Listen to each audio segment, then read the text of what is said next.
be so good together, like Bonnie and Clyde. Nama Evi Masamba di belantika musik dangdut sudah tak diragukan lagi.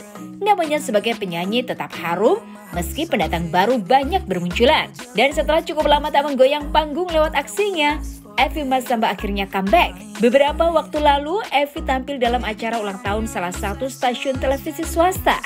Bukan hal mudah bagi Evi untuk berkarir sambil menjalani perannya sebagai ibu dari 2 anak. Namun segala kesulitan dan rintangan Evi hadapi dengan senyuman. Hingga langkah kakinya pun terasa ringan. Lantas, selain kembali manggung, adakah gebrakan yang akan dilakukan Evi di tahun 2023 ini?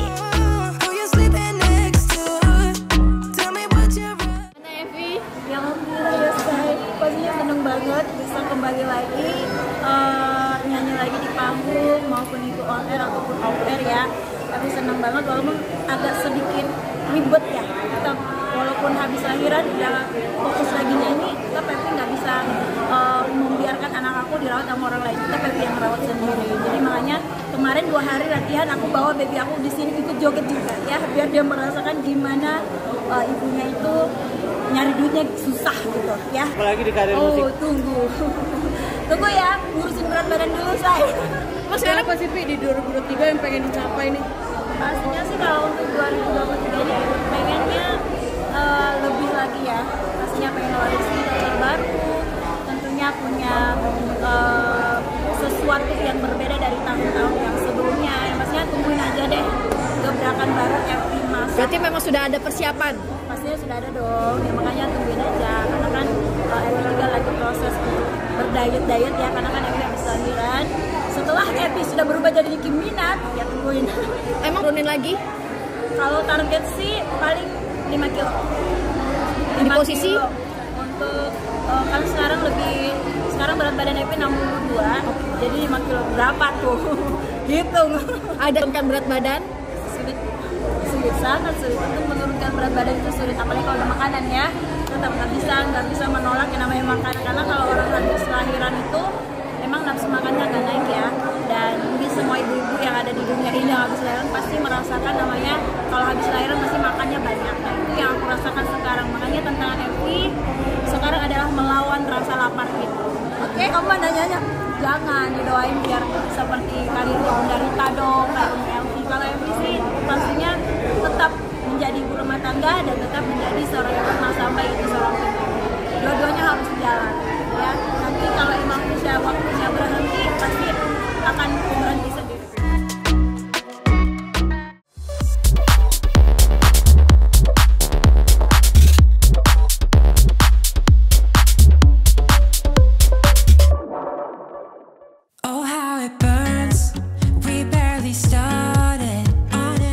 Anak-anak kecil di zaman saat ini sepertinya tak bisa dilepaskan dengan gadget.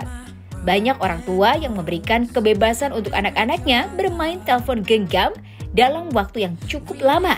Namun tidak demikian halnya bagi aktor muda dan tampan Ricky Harun. Suami Herfiza ini rupanya punya cara tersendiri untuk membuat anak-anaknya tetap anteng meski tanpa gadget, yakni dengan memberikan mereka mainan Lego. Bermain Lego diakui Ricky Harun bisa semakin mengasah kreativitas anak-anaknya. Lantas, jenis Lego apa yang biasanya Ricky Harun susun dan mainkan bersama anak-anaknya? Emang mainan anak-anak banget sih gitu kan. Kalau dulu tuh mainan anak-anak banget gitu. Dari karakter-karakter Legonya gitu kan, ada yang fireman, ada yang polisi gitu-gitu. Dulu sih gue koleksinya yang kecil-kecil gitu, karena gue belum main yang Lego yang jadi mobil-mobilan atau jadi yang rumah-rumahan. Gue dulu nggak main itu gitu. Tapi kesini-sini anak-anak gue ternyata suka Lego gitu. Jadi mereka justru yang lebih kreatif dibanding gue gitu. Kalau dulu gue suka karakter-karakternya, tapi kalau anak-anak gue suka mereka bikin sesuatu yang memang harusnya ini misalkan Legonya 6 tahun ke atas gitu. Anak gue yang 4 tahun tuh udah mau untuk anak-anak sendiri gitu. Sebenarnya nggak mainan wajib juga gitu kan, mainan musiman aja. Kalau wajib tiap hari beli tuh, ya kan nggak gitu. Tapi kalau misalkan kita batasin gitu, nggak terus-terusan kita beli gitu kan. Biasanya beli satu langsung selesai dalam hari itu juga gitu kan. Tapi kita bikin waktu gitu, satu mainan Lego dibikin jangan sehari habis gitu. Kita kasih cuma waktu 10 menit untuk bikin, ntar besok lagi 10 menit. Jadi mereka bisa atur waktu juga dan nggak sekali main habis, karena pas udah jadi udah gitu kan, tinggal dipajang gitu. Nah kadang kalau memang kita nggak beli Lego, kita hancurin lagi, mereka suruh ulang lagi. Ya anak gue tuh kreativitasnya keren banget ya, gitu loh bagian anak. Jadi Lego tuh ya membangun kreativitas anak-anak gitu kan. Jadi kayak imajinasi mereka tahu yang ini ditaruh di mana dan akan menjadi seperti apa gitu. Kadang gue yang kalah sama mereka gitu. Gue taunya kayak gini, ternyata inovasi maksudnya imajinasi mereka tuh lebih benar gitu dibanding gue. Justru anak-anak lebih pintar main Lego dibanding kita. Kalau kita kan sesuai dengan instruction gitu, dari halaman 1 halaman 2. Nah kalau mereka udah bisa dari halaman 1 langsung ke 3 gitu, 2-nya dilewatin karena mereka udah tahu masangnya kayak gimana. Nggak sengaja ngeliat gimana? Sebenarnya gue yang kenalin gitu kan, karena ya nggak mungkin dia kenal sendiri gitu kan. Dan gue kenalin, gue beliin, akhirnya mereka suka. Lego favorit kalau sama anak-anak, nah anak gue kan 4 nih, jadi masing-masing menyesuaikan dengan kesukaannya gitu. Jadi nggak satu jenis Lego yang dimainin bareng-bareng, nggak. Karena gue yang pertama itu suka Lego Friends, yang cewek-cewek lah, yang rumah cewek itu sudah bikin taman apa segala macam. Nah yang anak gue yang kedua itu suka yang mobil sama yang bikin pesawat apa segala macam gitu. Nah anak gue yang ketiga sama yang keempat itu Duplo, masih mainan yang simple gitu, masih yang mudah banget gitu, nggak terlalu untuk dipasang-pasang gitu, mereka cuma taruh bisa dimainin. Jadi masing-masing beda. Jadi itulah senangnya gue sama Lego, bisa memenuhi kebutuhan anak-anak gue. Apa lagi? Niat. Kalau udah kayak gue ya, beli nggak dikerjain gitu ya. Pokoknya lo jangan sampai lapar mata ya, karena di situ bagus-bagus semua. Ada stadion Bernabeu yang kalau dilihat tuh keren banget, tapi pas lu beli lu cuma taruh doang, karena masangnya ribet banget. Tapi tenangnya kita bisa minta bantuan sama orang Lego di toko. Jadi kita beli, kalau lu pengen udah jadi, lu tinggal bilang aja, nanti sama mereka dibantuin bikinin beberapa hari, nanti tinggal kita ambil atau dikirim.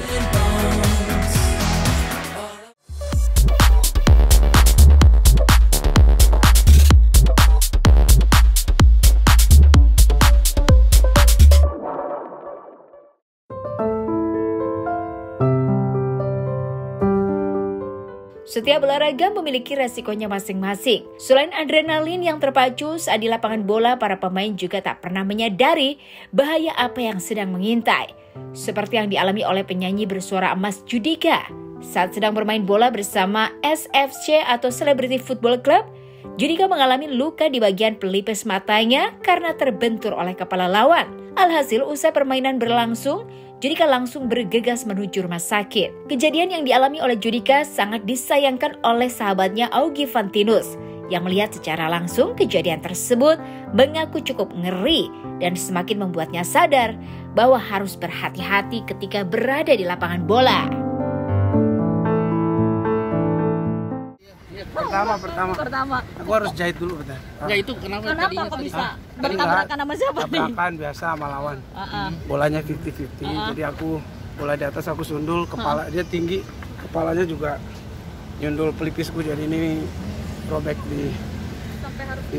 iya karena dalam. Takut dalam ya. Abang emang panik, kaget, aku shock? Gak panik sih, nggak. Cuman karena aku harus live di Idol kan, jadi lagi bingung di matanya mau di gimanain. Ini kan harus dijahit terus. Paling nyari kacamata ntar. Kan bang, maksudnya dengan kejadian kayak gini biasa ya? Nah, di main bola akan ada aja yang kayak gini. Mana yang jelas ya. Ngerasain apa nih? Pening, pusing ya. Terus berarti. Kalau lutut sendiri, Allah Akbar. Kalau lutut sendiri, tuh. Banyak banget. Udah ngabarin keluarga bang? Enggak, jangan. Oh jangan. Jangan, nanti nggak dibolehin main bola lagi. Ya takut rumah sakit. Oke, makasih bang. Sehat-sehat. Jadi bang. Ya itu Judika ini emang gila sepak bola. Jadi walaupun ntar malam dengar-dengar harus live, dia pasti main bola dulu. Tapi tadi sih 50-50 lah perebutan, karena Judika tuh orangnya juga nggak mau kalah, ngotot gitu. Tapi ya tadi udah nggak ada apa, cuman emang Gue kedengaran karena gue barengan tadi, kenceng juga bunyinya, jadi pelipisnya pecah. Kayaknya sekarang lagi dibawa ke rumah sakit untuk dijahit. Semoga semoga nggak apa-apa lah. Cuman tadi juga dia udah dipakai perban aja. Inilah Yudika ya, saking gila bolanya.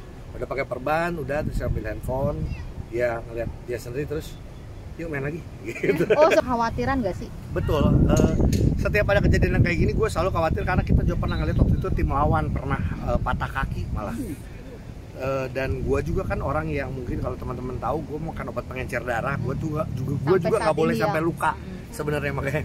Jadi emang mungkin kalau kalian yang lihat mungkin ini gila juga, udah jelas jangan nggak boleh luka, tapi lu sendiri main bola, which is ada resiko itu gitu. Jadi kadang kayak tadi harusnya jangan diambil ya, susah kalau yang teman-teman yang udah biasa main olahraga berkompetisi, nggak bisa kita udah lepas aja, nggak mungkin, karena gue pernah kejadian retak rusuk waktu itu sama, itu rebutan sama kiper.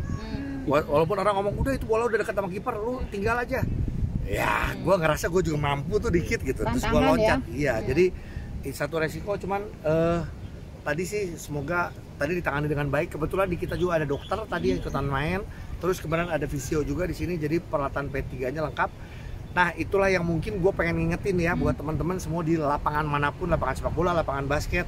Alangkah baiknya emang setiap lapang punya pertolongan pertama apapun itu.